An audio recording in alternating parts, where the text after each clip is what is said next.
एक तारकासुर नाम का राक्षस हुआ था और उस तारकासुर ने भोलेनाथ की आराधना की। भोलेनाथ प्रसन्न हुए, वरदान मांगने के लिए कहा।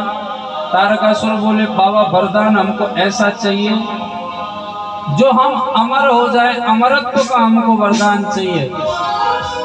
भोलेनाथ ने कहा, ये तुम्हें नारायण को पहले ही वचन दे चुका हूं कि इस सृष्टि में जिसने जन्म लिया है उसको तो मरना ही मरना है और अंत का कार्य मैंने ही संभाल रखा है, इसलिए वरदान कुछ और मांग सकते हो। बोले, बाबा वरदान तो यही चाहिए। बोले, ऐसा कोई वरदान एक व्यक्ति नियुक्त कर लो कि मेरी मृत्यु उसके द्वारा हो। तो कहते हैं, परमात्मा के सामने बुद्धि नहीं चलती, परमात्मा को बुद्धि से नहीं पाया जाता।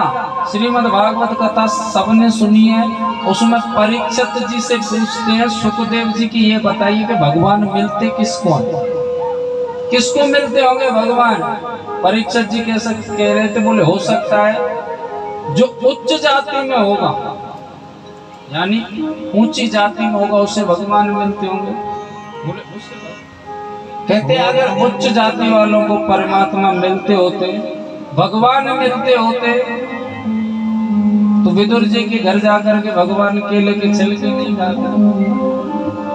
कौरव पांडवों में युद्ध का आशंका बनी और कहते हैं आजकल केवल विवाद तीन का है, जड़ जोरू और जमीन, इसके अलावा तीसरा कोई विवाद नहीं है। और ये भाई भाइयों को अलग करवा देता है। ये विवाद समझाने के लिए गए थे, बोले देखो भैया, बिना युद्ध के ये बात बन जाए तो ठीक है, कौरव पांडव भाई भाई, अगर बंटवारा कर रहे तो मैं ये नहीं कहता कि आधा आप हिस्सा दो। धृतराष्ट्र से कह रहे थे, बोले ये पांडव भी आपके ही बालक है, आपके भाई के बालक है, इसलिए इनको 5 गांव दे दो, मैं उसी में संतुष्ट कर दूंगा। दुर्योधन बोले तड़क करके, बोले सुनो, युद्ध के बिना तो हम एक सुई की नोक के बराबर भी भूमि नहीं देने वाले।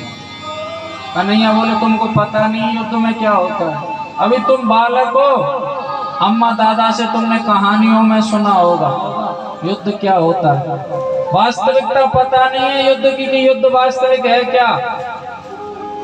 धृतराष्ट्र ने हाथ दबा दिया, बोले बड़ा उद्दंड है कन्हैया, क्षमा करना इसे। दुर्योधन बोले, ये राजपाट की बात बाद में करेंगे, चलो मेरी माता गांधारी ने 56 प्रकार के व्यंजन बनाए, ऐसी बात थी ना, 56 प्रकार के व्यंजन बनाए।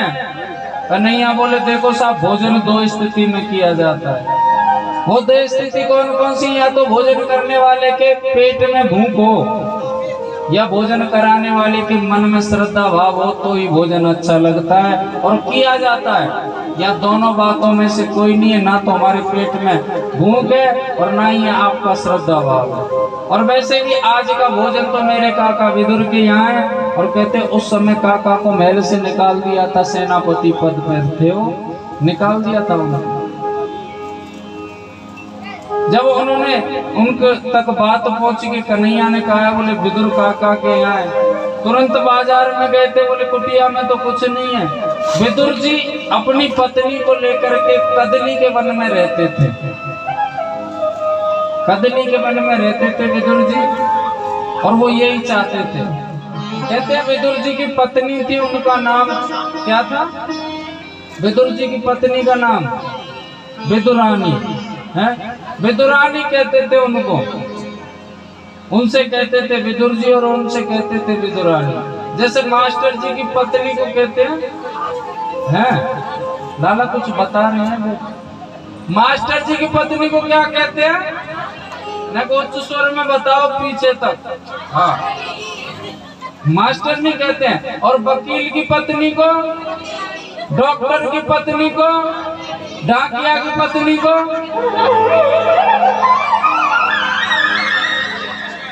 आए वो डाकिया की पत्नी क्या कहते हैं, नहीं ये नी लगाने वाला जिसने ये सिस्टम चलाया ना उसको बुला करके लाओ, तुरंत नी लगा करके। जैसे पंडित जी की पत्नी को पंडितानी, हाँ मास्टर नी, डॉक्टरनी मामी लगाओ डाकिनी। नाम उनका मृदुला था लेकिन उनको विदुरानी कहते थे। वन में बड़े सुंदर रहते थे, ठाकुर जी का भजन करते थे। इधर द्वारकाधीश पहुंच गए, पीछे से कुटिया में कन्हैया ने कहा बोले भूख लगी है काकी, तो केले के फल तोड़ करके लाई।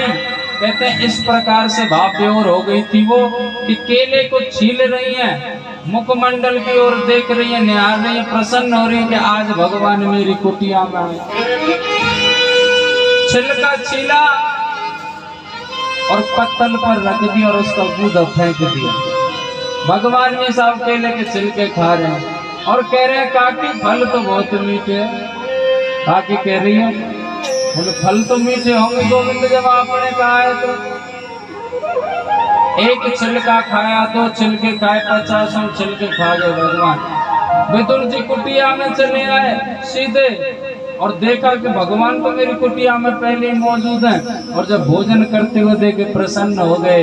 आज मेरा जीवन सफल हो गया कि मेरे यहाँ भगवान आज भोजन कर रहे हैं। और जैसे देखा कि मैं तो सामग्री लेकर के आया हूँ भोजन की, खा क्या रहे हैं, भोजन करके आ रहे हैं, पत्तल की ओर देखा तो छिलके रखे हैं, कूदा फेंकती जा रही है विदुरानी। इशारे से कह रहे हैं विदुरानी और पागल है, लेकिन वो तो भाव बेहोर थी।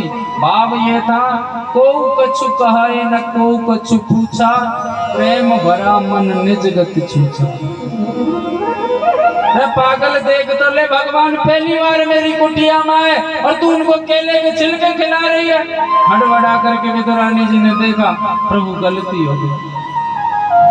और वास्तव के भगवान को भी जब ही पता चला कि मैं केले के छिलके खा रहा हूँ, बोले ओहो हम केले के छिलके खा रहे थे। काका हमको नहीं पता हमारी काकी ने क्या खिलाया, लेकिन जो भी खिलाया हमें प्रेम भाव से खिलाया और हमको पाने में आनंद आया। काका बोले क्षमा करना प्रभु, बोली वाली है, ये लो मैं बाजार से तुम्हारे लिए देसी घी का लड्डू लेकर के आया। जैसे ही कन्हैया ने लड्डू लेकर के अपने मुख में डाला तो कहते कोई चीज में अगर स्वाद ना आए ना तो अगले व्यक्ति का मुंह बता देता है कि इसको अच्छा नहीं लगा। कन्हैया बोले अटपटा सा मुंह बना लिया। काका बोले क्या हुआ कन्हैया, लड्डू स्वादिष्ट नहीं है? बोले काका बुरा ना माने तो एक बात कहूं। बोले कहो कैसा? स्वाद छिलकों में था तेरे लड्डू में ना, स्वाद छिलकों में था तेरे लड्डू में ना, मैं तो रानी के छिलके खा गया, मैं तो रानी के छिलके तो खा गया।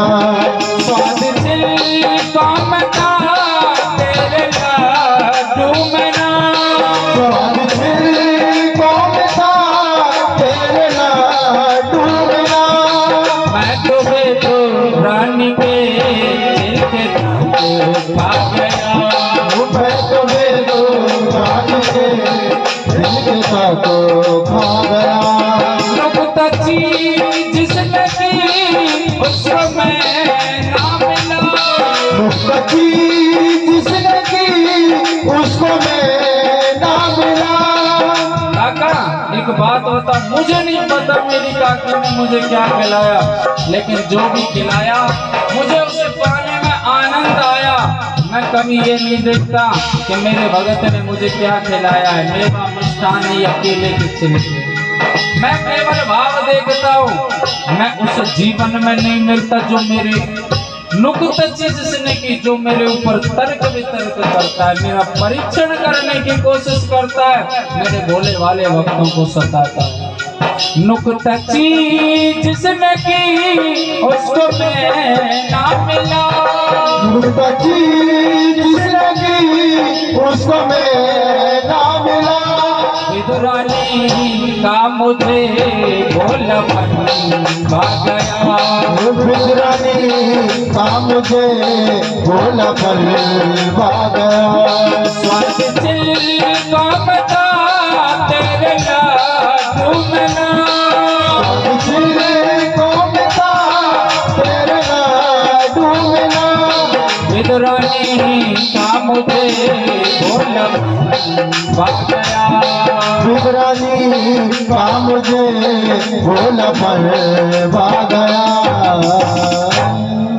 भगवान भाव देखते हैं, वो किसी धन दौलत के भूखे नहीं, किसी मेवा मिष्ठान के भूखे नहीं, किसी स्वादिष्ट भोजन के भूखे नहीं है। वो केवल भगत का भाव देखते। कहते हैं भाव का भूखा हूं मैं और भाव ही एक सार है। भाव का भूखा हूं मैं और भाव ही एक सार है। भाव से मुझको भजे तो भव से बेड़ा। भगवान कभी ऊंच नीच, जाति छोटा बड़ा, अमीर गरीब, उनके लिए तो सब बराबर है। वो ये नहीं देखते, वो तो केवल भाव देखते।